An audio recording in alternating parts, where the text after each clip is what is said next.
Et si je te disais que l'empowerment soit le fait de reprendre le contrôle sur sa vie, de reprendre sa souveraineté, ça passait pas forcément par de grands changements, de grandes décisions, de grands choix, mais aussi par des petits gestes, comme redevenir actrice de sa santé au quotidien. Ce serait intéressant, n'est-ce pas? Eh bien, ça tombe bien, puisque c'est justement le sujet du jour.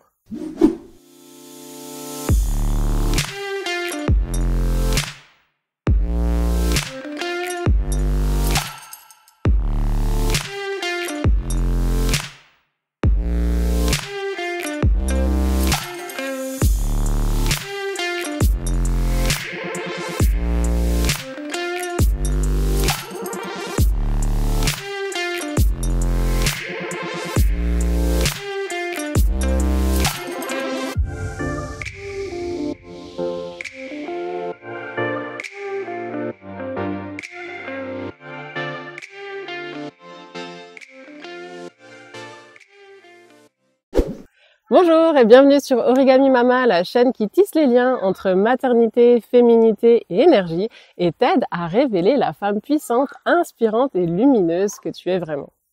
Alors aujourd'hui, on va parler d'un thème que j'aime beaucoup qui est la santé naturelle des femmes et l'empowerment. Comment reprendre le contrôle sur sa santé au féminin. Et nous avons le plaisir de le faire à deux voix puisque j'ai l'immense plaisir d'accueillir Sandra Zeiler qui est naturopathe. Bonjour Sandra. Bonjour Anna. Et si tu ne l'as pas encore fait, télécharge dans la description de cette vidéo ton rituel de bien-être qui te permettra de retrouver de l'énergie naturellement. Ce rituel, il est personnalisé en fonction de ton dosha dominant, qui est ton énergie principale en Ayurveda. Parce que oui, souvent tu peux te sentir complètement fatigué, lessivé, alors même que ta journée n'a pas commencé. Mais parce que tout le cycle a été fait à l'envers. Donc tu reçois, en fonction de ton test de personnalité, un rituel qui est adapté à ta nature profonde pour retrouver de l'énergie naturellement et sans forcer.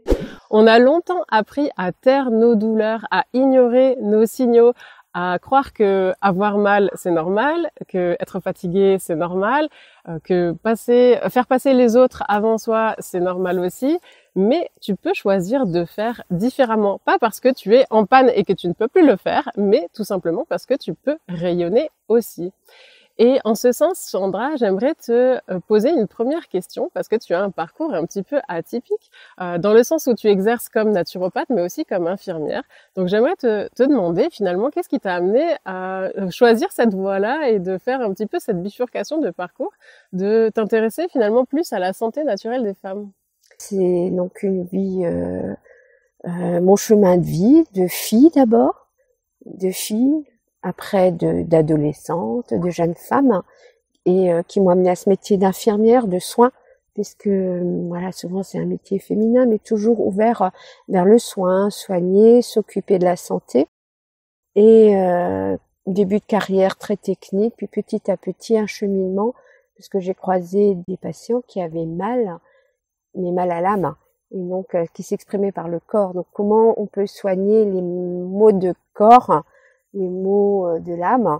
Donc voilà, un cheminement professionnel et personnel, hein, puisque quand on est épouse, puis maman, on se questionne sur comment soigner ses enfants le plus naturellement possible, comme un peu je l'ai été élevée avec simplicité. Voilà, un peu le cheminement des deux qui m'a amené à me poser cette question et à étudier ce qui est ancestral, hein, ces médecines traditionnelles. Ouais, justement, voilà. Tu en parles de ces médecines traditionnelles, donc on pense aux herboristes, on pense à l'époque aux sorcières, donc on observe un retour quand même finalement aujourd'hui vers ces médecines qui sont plus holistiques, donc qui prennent en considération l'intégralité du corps et qui sont beaucoup plus naturelles aussi. Pourquoi, selon toi, on a besoin finalement de se reconnecter avec ce type de pratique dite alternative? Cette connexion, elle a toujours existé, mais elle a été dominée par les sciences et par le besoin de prouver.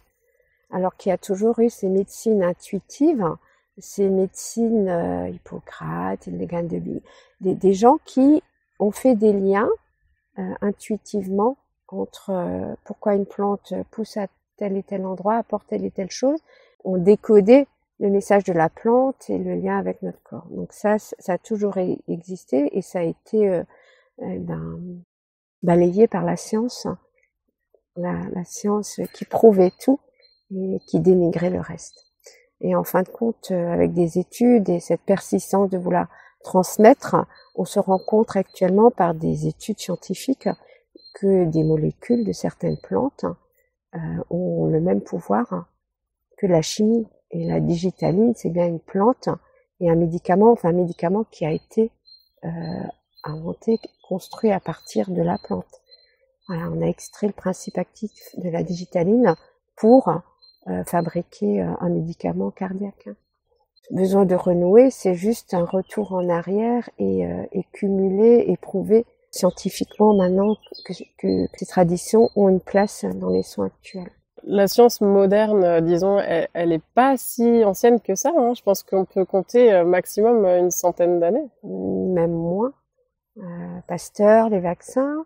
Et c'est vrai qu'il y avait Antoine Béchamp et Pasteur qui se confrontaient, la science et une autre approche. Et Béchamp disait bien, l'essentiel c'est le terrain et pas le microbe. Et Pasteur disait l'inverse. Donc c'est vrai que après ces deux façons de voir se sont confrontées, mais maintenant on voit bien que le terrain est tout aussi important que le microbe, voire plus, pour combattre ou éviter une maladie.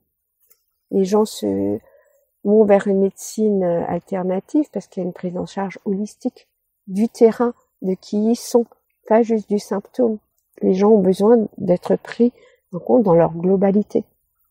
C'est pour ça qu'il y a un retour à la source, je vais dire. Et pourquoi est-ce que les problématiques féminines, elles sont souvent mal comprises ou tues? Mais elles sont mal comprises parce que on n'a pas laissé aux mots des femmes la place de s'exprimer. Mais elles sont connues depuis longtemps. Depuis longtemps, on connaît les plantes. Quand on a trop de règles, quand les menstrues sont trop importantes, on prenait de l'achillée. Ou il y a cette connaissance ancestrale du cycle et de comment soigner les maux du cycle, les maux du corps. Mais ça a été tué parce que la femme, elle est noyée dans une société à dominante masculine. Et donc ça, c'est ancestral. Et actuellement, ça fait pas trop longtemps où on fait des études sur des pathologies féminines en dehors des études au niveau scientifique. Souvent dans les cardiopathies, on mélangeait hommes et femmes, alors qu'on sait que le cœur est genré, le cœur est protégé, les vaisseaux sont protégés par le cycle féminin, et ça c'est assez récent qu'on tient compte de cette pas particularité, mais qu'on extrait cette particularité des études. Mais Hildegard de Bingen, que voilà, c'est une femme quand même du Moyen-Âge qui avait dans son potager tout ce qu'il fallait et qui soignait les maux des femmes.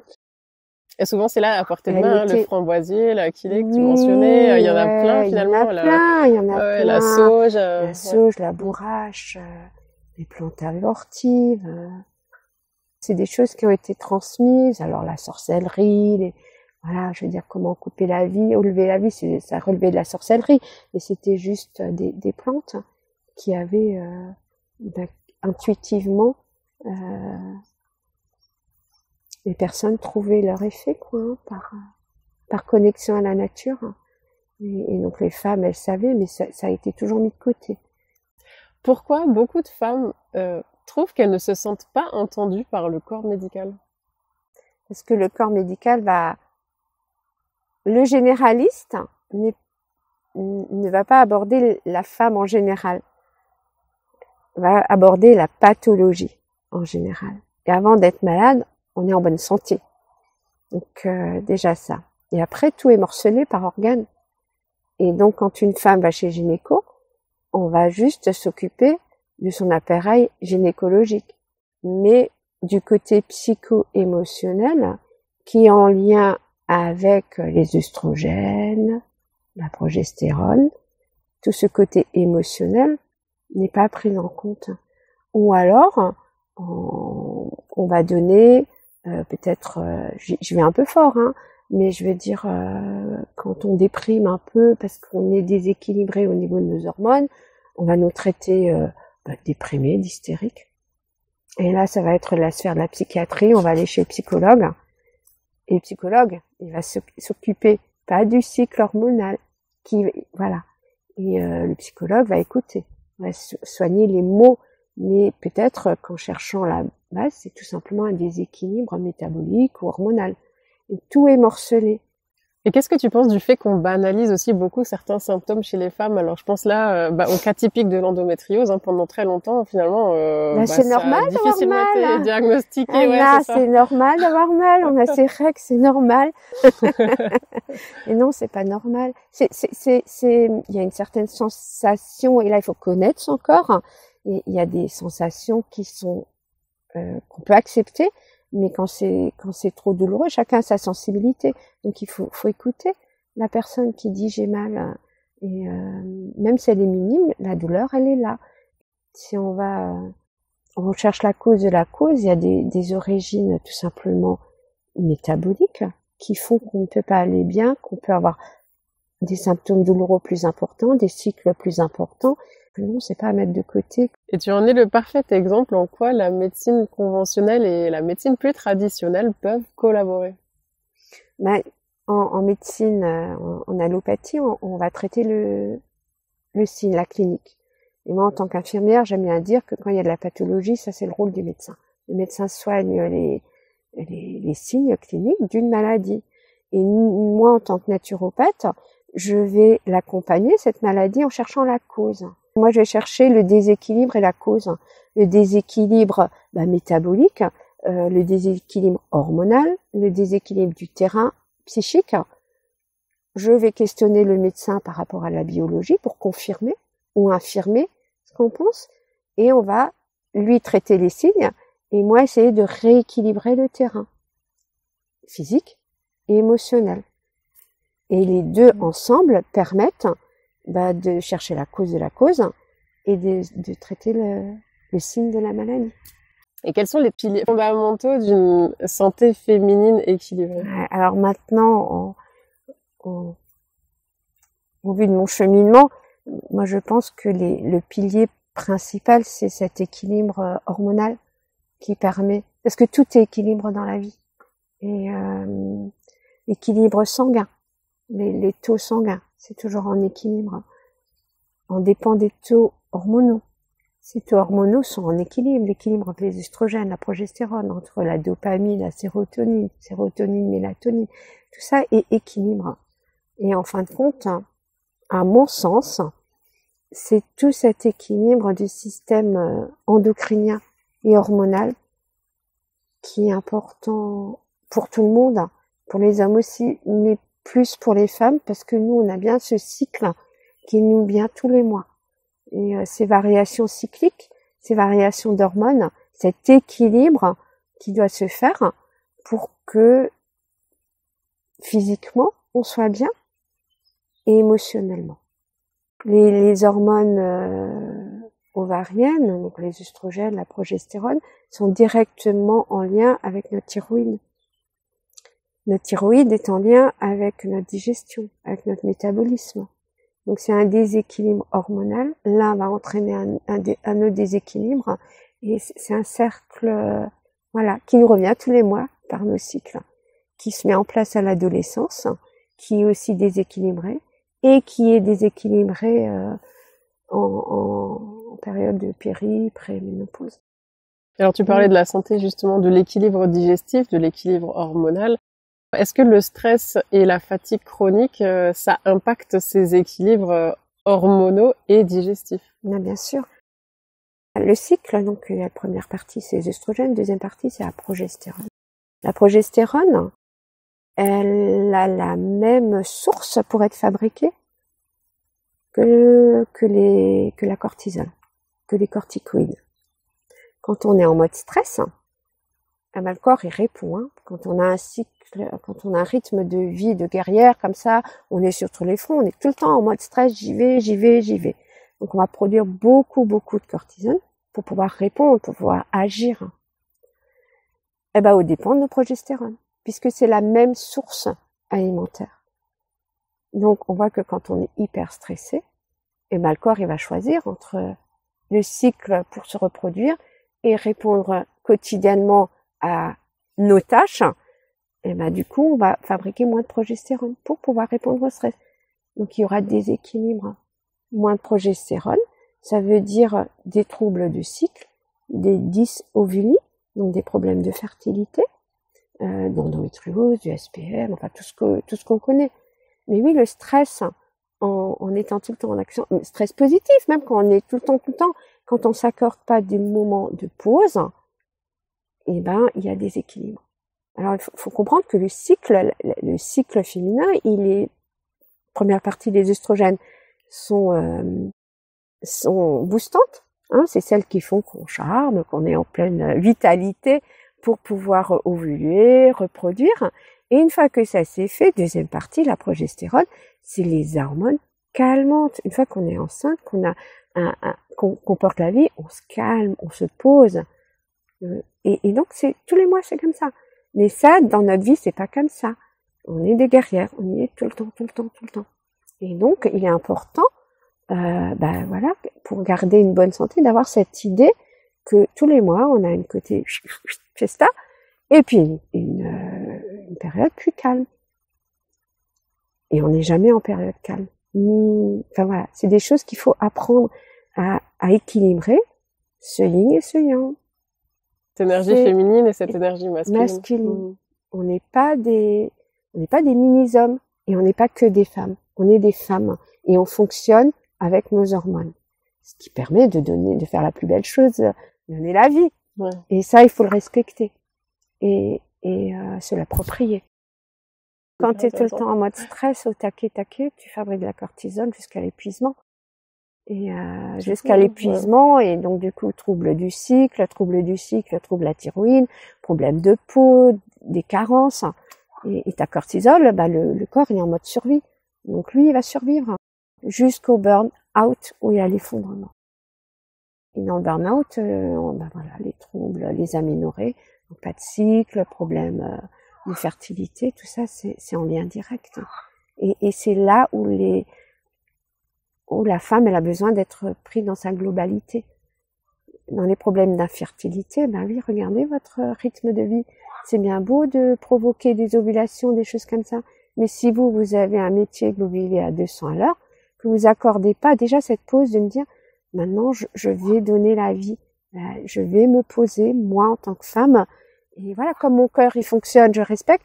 Maintenant, mon système de reproduction, il faut que je l'écoute, que je l'entende. Et on fonctionne comme ça. Et tu me demandais mon parcours personnel. C'est vraiment qu'on est en lien avec cette nature, avec ces saisons. Je veux dire, les règles, c'est l'hiver. Arrive le printemps, où il y a cette phase œstrogénique lutéale. L'ovulation, c'est l'été. Et puis arrive cette phase, soit on est enceinte, soit pas. Et arrive nouveau cette phase plus calme, automnale, hivernale. Et ça recommence. Et c'est comme ça pour nous, tout au long de notre vie, la puberté, la vie épanouie, puis la ménopause, on arrive en automne, voilà.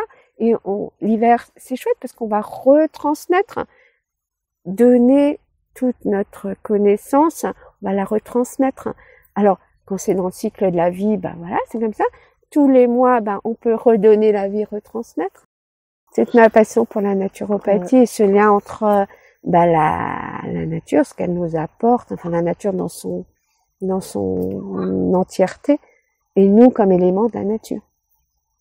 C'est super intéressant, franchement, ce que tu dis, c'est vrai, hein, c'est tellement pertinent, tu vois, ces quatre saisons, notre cycle à nous, le cycle de la vie, il y a un lien. Et en naturopathie, on recherche le terrain d'une personne, hein, donc on va voir son terrain. Et le terrain, une graine, une semence, on va pas le mettre n'importe dans quel terrain. On veut notre corps, c'est notre terrain. Donc il faut que la vie, moi je parle parce qu'on parle de féminité, mais on peut parler, mais on veut que notre terrain soit aussi riche que le terrain dans lequel je mets ma graine pour que mon haricot y pousse, pour qu'il soit sain pour moi. Donc oui, cette féminité, notre corps, il faut qu'on le bichonne il faut qu'on bichonne notre terrain, comme on bichonne le potager pour qu'on ait de belles plantes ou plantes d'intérieur, ou enfin voilà. Je ne sais pas si vous l'entendez à la caméra, mais on a une magnifique mare à côté et on a des crapauds qui se joignent à nous pour cette interview. Donc si vous les entendez, ne soyez pas surpris. Et parlons un peu justement de cet empowerment, donc reprendre le contrôle. Comment les femmes peuvent reprendre le contrôle et redevenir actrices de leur bien-être au quotidien? Bah déjà de pas vouloir être des mini-hommes, même si dans notre nature, voilà, on a cette vitalité et ce besoin, mais c'est des choses qu'on nous a ancrées et pas juste nos mères ou nos grands-mères, c'est des ancrages transgénétiques, hein, transgénérationnels, où quand on voit dans la société la place de la femme, voilà, elle évolue doucement et donc nous il faut qu'on évolue à ce rythme et il faut pas qu'on se compare et on doit être égaux aux hommes dans nos droits mais pas dans notre façon d'être parce qu'on est genré, le cœur est genré, nos organes sont genrés, notre ossature, on fonctionne différemment biologiquement. Donc déjà admettre ça et admettre qu'on n'est pas que des femmes, on est des femmes avec notre façon à nous de fonctionner, qui est en parfaite symbiose avec la nature et avec les hommes, quoi. Hein. Je veux dire, tout est parfaitement pensé, si on peut dire comme ça, mais voilà, on sait fonctionner en autonomie et donc déjà admettre ça, voilà, de ne pas vouloir être qui on n'est pas, être soi et accepter qu'on fonctionne différemment, qu'il y a des moments où c'est pas ok, il y a des moments où c'est ok, et connaître déjà comment on fonctionne du coup, hein, admettre, et puis après essayer de comprendre, voilà, comprendre. Qu'est-ce que c'est le cycle? Alors pas des cours de SVT, parce que là aussi on nous apprend, voilà, mais se connecter. Alors ok les cours de SVT, et là j'aime bien dire faut faire attention parce que on transmet comment on fonctionne. Mais il y a aussi le développement psycho-émotionnel qui fait que tout le monde à 9, 10, 11, 14 ans n'est pas au même stade et ne peut pas entendre la même chose. Donc ça commence aussi par là, reconnaître que chaque enfant, chaque futur adolescente a son histoire et n'est pas prête à entendre toujours la même chose, ça peut choquer. Comme certaines, ça ne peut pas les choquer. Donc déjà individualiser, mais ça c'est encore un autre thème. Mais voilà, en tant que maman ou en tant que femme, tante, parce que des fois on n'a pas de maman, donc c'est la tante, c'est la sœur, c'est la grand-mère, voilà. Et c'est là où dans la naturopathie on parle de la prise en charge générale de la personne. On est toutes différentes dans notre histoire, donc on n'a pas toutes les mêmes transmissions. Moi je n'ai pas les mêmes transmissions, et donc on peut transmettre de la biologie, mais après on peut transmettre aussi, ok, ton corps te parle, donc écoute-le. Ça se fait pas en cours des SP, ça se fait pas à l'école, ça se fait vraiment, c'est quelque chose de très féminin, et ça se fait pas non plus chez gynéco, c'est pas gynéco, c'est vraiment quelque chose qui est transmis, et on revient à nouveau dans le temps, hein, avant cette industrialisation où on a mis les femmes au travail, elles devaient être au même taquet que les hommes, c'est bien avant, où ça se transmettait de famille en famille, de génération en génération, dans un cercle très fermé, peut-être de tabou, mais c'était féminin. Et c'était dans une maison, il y a plusieurs générations de femmes, et ça se transmettait. Comme une grossesse et des remèdes de grand-mère se transmettaient. Hein. Et ces remèdes de grand-mère, c'était des transmissions de génération en génération. Hein. Il y a deux choses sur lesquelles je voulais rebondir. Du sujet. Il y a deux choses sur lesquelles je voulais rebondir. L'une, c'était quand tu parlais de notre biologie, que notre cœur, en tant que femme, il est fait différemment d'un cœur d'un homme, que nos organes, nos muscles, nos os, etc. C'est encore plus intéressant de faire le lien entre le corps, la tête et l'esprit, parce que finalement, on est en tout point différente d'un homme, et embrasser pleinement sa personnalité, mais aussi ses émotions, mais aussi son histoire, mais aussi son corps, et ça fait partie finalement d'un bien-être global. Mais oui, c'est pour ça que tu me poses les piliers d'un bien-être.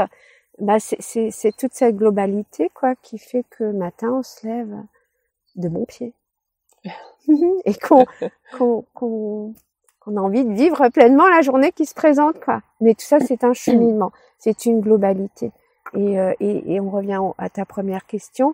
ces médecines ancestrales, traditionnelles, eh ben, on tient compte de cette globalité. Et la science montre actuellement que le cœur cardiaque est genré.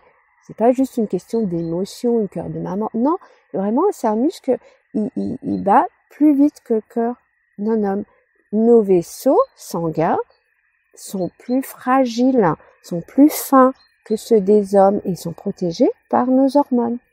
Ce qui sous-entend que quand on a un bon cycle, un bon équilibre hormonal, on protège notre système veineux. Ça veut dire qu'à la ménopause, notre système veineux il sera moins protégé, et d'où souvent les problèmes d'insuffisance veineuse. Voilà. Notre système hormonal protège notre métabolisme ou intervient dans notre métabolisme lipidique. Ça fait que quand à l'adolescence les hormones arrivent, féminines, eh ben, il y a la graisse qui se répand dans nos zones à nous, pas les hommes. Un autre exemple, c'est qu'à l'adolescence, au niveau du métabolisme squelettique, nos hanches se forment, pas les hommes. C'est parce qu'on a notre système hormonal, et donc notre bassin, notre ossature se prépare. Donc tout est genré et protégé par nos hormones. Donc soigner notre cycle, un des piliers, c'est soigner notre statut osseux, c'est soigner notre système cardiovasculaire, c'est soigner notre métabolisme, c'est soigner notre digestion. Voilà. Et la deuxième chose sur laquelle je voulais rebondir, c'était sur la question de la transmission que tu avais évoquée, avec des choses qui peuvent se cristalliser, justement des émotions de notre histoire qui se sont imprimées à l'intérieur de nous et qui peuvent évoquer et engendrer des changements. Donc si vous n'avez pas encore fait, je vous renvoie vraiment sur l'épisode du podcast qui traite des mémoires transgénérationnelles, parce que ça va vous apporter vraiment des éclairages complémentaires à ce sujet. Quels sont les premiers leviers qui sont simples à actionner pour une maman qui est toujours fatiguée et qui aimerait un petit peu sortir de ça? Il y a des petits exercices tout simples à faire. Pour commencer, c'est déjà se dire je suis fatiguée. C'est tout simple, mais ça demande une prise de conscience. C'est que quand on se réveille, ça commence par là. Pas quand on sort le pied du lit, déjà penser à l'organisation, mais tout simplement penser, avant de sortir le pied, à son corps, à le réveiller tranquillement, à le mettre en mouvement, en commençant par les chevilles, les genoux, les hanches, juste quelques exercices d'étirement, et ça me fait du bien à moi déjà. Et après, je peux commencer ma journée. Un exercice simple que je vous propose d'essayer un matin, puis peut-être que le deuxième matin, vous aurez déjà oublié, mais c'est pas grave. C'est pas grave. On a toute une vie pour s'améliorer. Enfin, pour progresser et cheminer, c'est pas s'améliorer, mais c'est toute une vie pour prendre conscience et changer et voilà.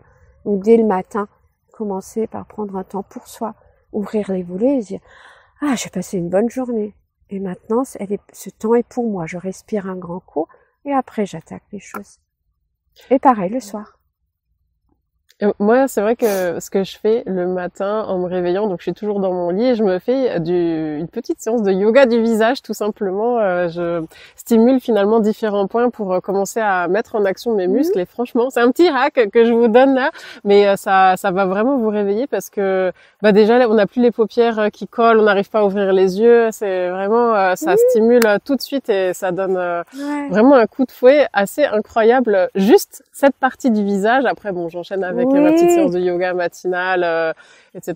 Que vous pouvez retrouver aussi sur mon site. Mais juste cette petite minute où je stimule les différents points sur mon visage, et ça change vraiment beaucoup. Sur tout le corps, on peut le faire en se tapotant les épaules et prendre une bonne grande inspiration et voilà, un moment pour soi.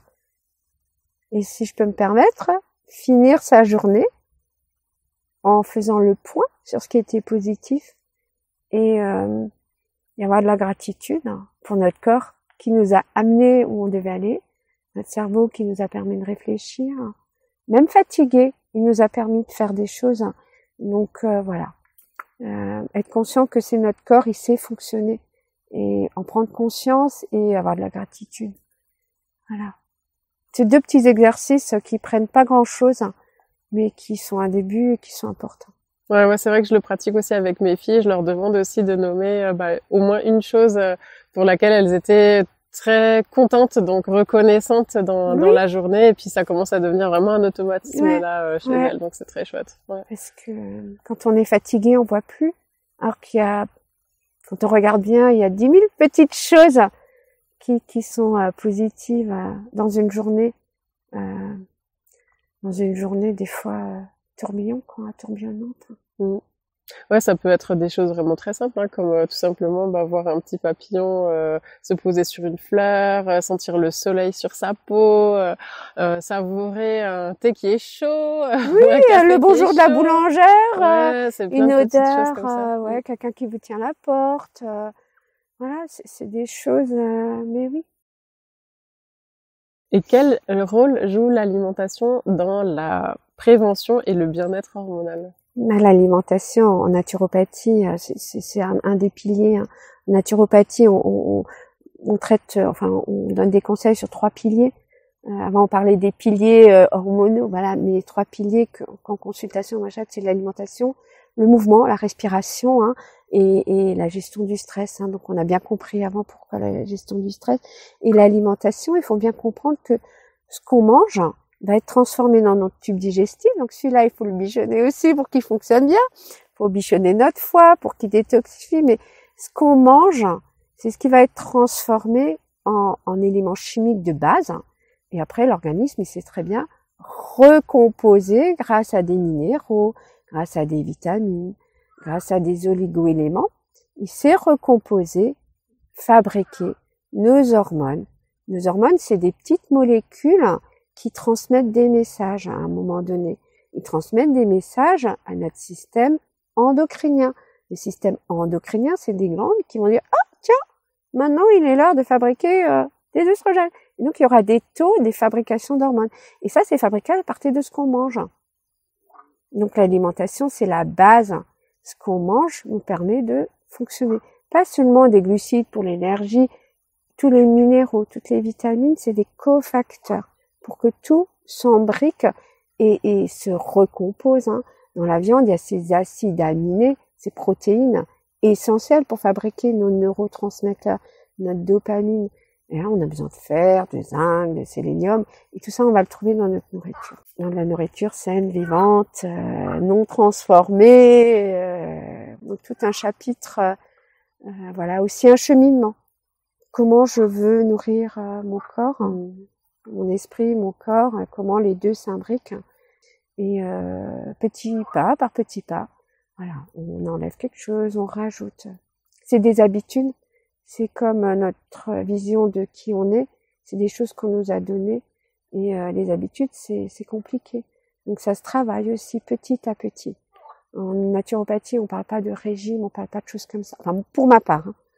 Pour ma part, c'est changer, rééquilibrer, réharmoniser son assiette à long terme pour vraiment donner, comme à une voiture, le bon carburant. On va pas mettre n'importe quel carburant dans sa voiture, on veut qu'elle tienne longtemps, qu'elle roule longtemps. Nous, c'est pareil. Donc l'alimentation, c'est un pilier primordial. Ouais. Et donc voilà, quand l'alimentation, le stress, si on stresse, on digère moins, ça va être moins bien assimilé, moins bien refabriqué, et le mouvement permet de gérer le stress, de mettre. Donc voilà, l'alimentation, mais les 3 autres, tout sont, voilà. C'est vraiment une vision holistique globale de la personne. C'est pour ça que les gens recherchent ce genre de prise en charge actuellement. Et puis tu parlais justement du mouvement. C'est vrai que le mouvement, ça apporte aussi une circulation d'énergie beaucoup plus fluide le long de notre corps, de notre énergie Kundalini aussi. Donc pour celles qui connaissent, celles qui circulent à travers nos différents chakras. Donc du coup, c'est vrai que je sais plus pourquoi j'ai commencé cette phrase. Mais parce que tu as tout à fait raison. On est dans le mouvement, dans les énergies, et la vie, c'est le mouvement. Et la première chose qu'on fait quand on vient au monde, quand on met son enfant au monde, ou quand nous on vient au monde, premièrement, c'est la respiration. Et après, c'est le premier mouvement. Donc le mouvement respiratoire, il est vital dans notre vie. Donc respirons tous les jours amplement et pas juste un petit, mais voilà. La respiration c'est le mouvement de la cage thoracique, des balancements qui vont circuler les énergies, qui vont faire circuler le sang, amener les minéraux, les vitamines aux organes pour qu'ils fonctionnent. La thyroïde, c'est l'organe du mouvement. Voilà. Donc la vie, c'est le mouvement. C'est l'activité physique adaptée à notre état émotionnel. Et donc tout s'imbrique toujours. Hein. Ouais, ça nous recharge aussi en énergie, hein, parce que contrairement à ce qu'on peut penser, parfois on se dit j'ai pas envie d'aller au sport, là je suis trop fatiguée, j'ai ci, j'ai ça, mais en fait c'est justement en se mettant en mouvement que on recharge. Voilà, exactement, on se recharge, on se recharge en énergie tout simplement.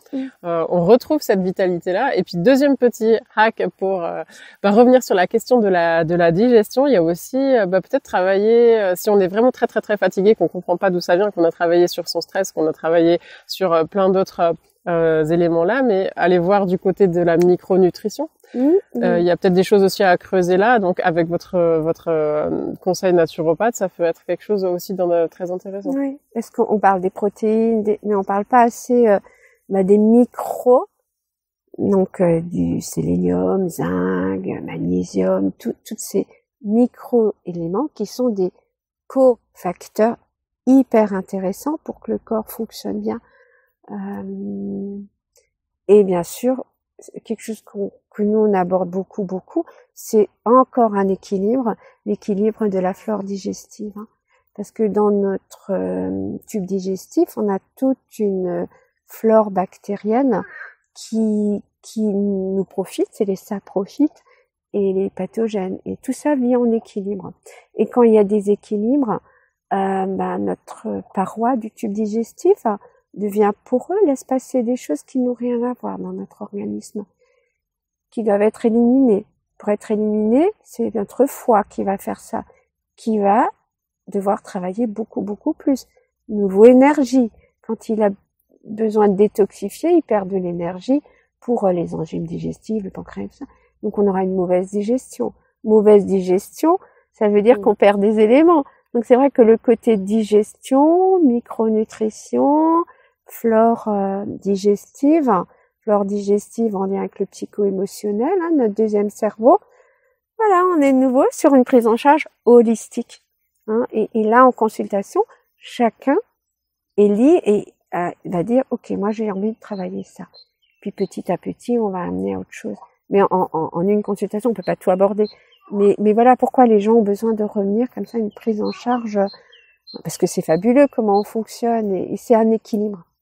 La vie est un équilibre, notre organisme, et quand on déséquilibre quelque chose, il y a une espèce de, voilà. Le corps va toujours essayer de rééquilibrer au détriment de certaines fonctions. D'où les mots du corps et d'où les écouter. Exactement.